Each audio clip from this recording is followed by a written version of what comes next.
So, how you guys doing? Doing great. We are in the Holy Land. Yes, we are. This is amazing. This is a miracle. We're in Bethlehem, Palestine, and it's been like wild, you know? So, why don't you share with me a little bit about your guys' story and your background? I know God did amazing things already while you're here. Talk to me about what you said about coming here. Whenever you're on your way here, you shared with me about what you wanted God to do. Yes.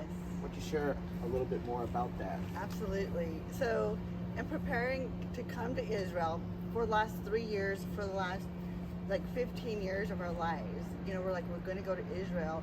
That's where I'm going to get my miracle over my entire body. Wow. And, you know, every couple of years, there's been another element added to my body. But I knew, just like, you know, the woman with the issue of blood, I felt like I knew if I just came here and just walked where Jesus walked, and I know he can meet me wherever I'm at, but I just felt like I had to be here for my healing. Wow. And then, you know, all these things come about to where we can't make it to Israel. You know, COVID and just canceling and just life happening. I'm like, okay, Lord, maybe it's just not my time. Yeah. And just the week before we got here, there's so many barriers that happen in our lives. But God told me I had to forgive before I came out here. And there's two people that was in my mind, and I didn't call them, and that was obviously, you know, God just speaking to me and challenging me. They called me. These two people called me, and I haven't talked to one of them for like a long time. And the battlefield of my mind was like, I had the conversation already in my head, trying to forgive this person. And she calls me, and I told her, this is what's on my heart. And she asked for forgiveness right away. Wow. And she's like, will you forgive me? And I'm like, yeah, I forgive you. And then immediately our conversations went as if nothing happened. Wow. It was an immediate forgiveness. But I felt like preparing up to that, my own mind was getting in the way. Wow. I already had the argument in my head that, you know what, she's not going to forgive me, or I'm not going to forgive her. She's going to make all these excuses. Oh my goodness. Yeah. And it was such a release. Yeah. Wow. So tell me a little bit more about the ailment, because this is your guys' story and what God has done in your life for his glory. Yes. You know, tell us more about that, because there's so many people which are going to be watching this who have been struggling with so many things. I mean, I myself experienced healing in my life as well, but whenever I would watch people kind of share, that's kind of what built my faith about really the ins and outs, the day-to-day, like how was it and what was it? Yeah. So just give us a little bit more detail on that. So about, 18 years ago, I was diagnosed with rheumatoid arthritis. And rheumatoid arthritis is just a swelling in your joints, and it pretty much cripples you over the years. Excuse me.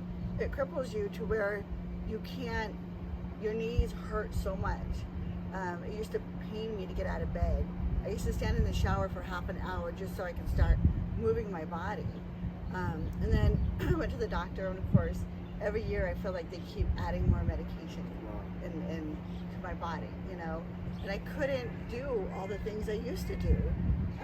We used to play softball. We used to do a lot of activities. I couldn't climb stairs without my knees just killing me. And so over the years, I just stopped doing things, knowing I can't do that because my knees won't let me, or I can't use my hands like I used to. My hands would hurt so bad. Todd would have to open everything for me.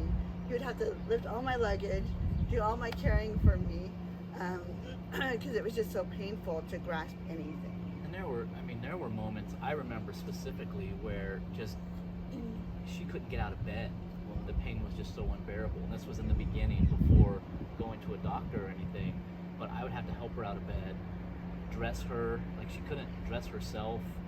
Just the pain was just unbearable. And so I remember those moments. It was like, this is just crazy, right? I couldn't believe, after, being together so long and doing all these different things together and experiencing all these different things, and then all of a sudden this crippling pain that just limited what she was able to do was crazy. Well, and as a husband, how did you feel?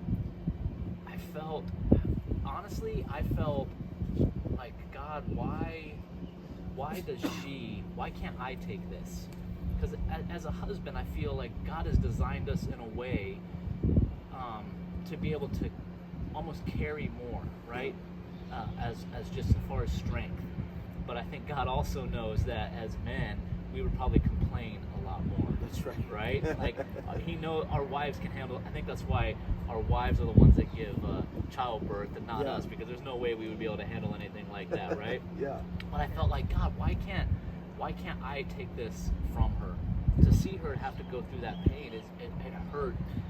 It hurt me so much. It's like, and I'll do anything for her. I'll help her no matter what. But to see her have to go through that, it hurt my heart. Yeah. It hurt my heart to see all the pain that she was going through. And even after receiving medication and stuff, that only is like a Band-Aid. Yeah. It only covers for a little while. Yeah. And then that pain just comes back. And just to see that, it was hard. It was hard to see. It was hard to watch. And we all know, like, our trip to come here was crazy. Yes.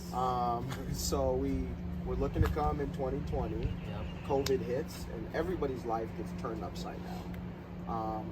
But really, it's amazing how God can bring such beauty out of turmoil, because who knows, our mind wouldn't be in the same place. 2020, I wasn't at the place that I am now. Yeah. Wow. It's like, it's crazy. God had to break me. He had to mold me. He had to shape me throughout all of those years as well. I got healed in 2020. Wow. Mm. Praise God. So, like, not being able to come here, I went and met my spiritual father, and then I got healed of my citric acid for 15 years, which really caused me to believe in what God has spoken in His Word about healing. Yes. Until that moment, I was still like on the fence. Is it the will of God for us to be healed? I still was wrestling with that.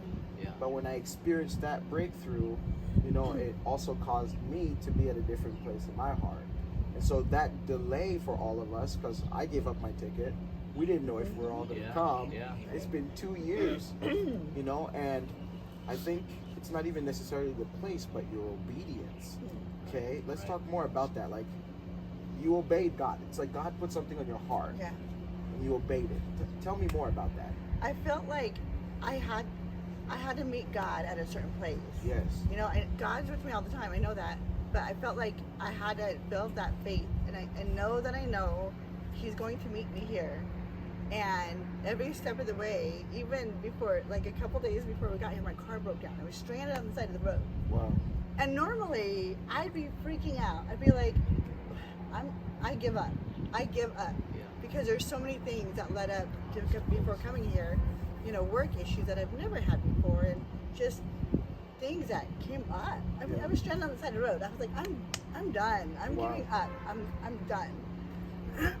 Excuse me. So I had to step out and tell people about my healing. Yeah. Before coming here, I'm like, I'm going to be healed in Israel. Wow. Pray for me. People that we know that have our Wow. back. I was like, I will be healed here.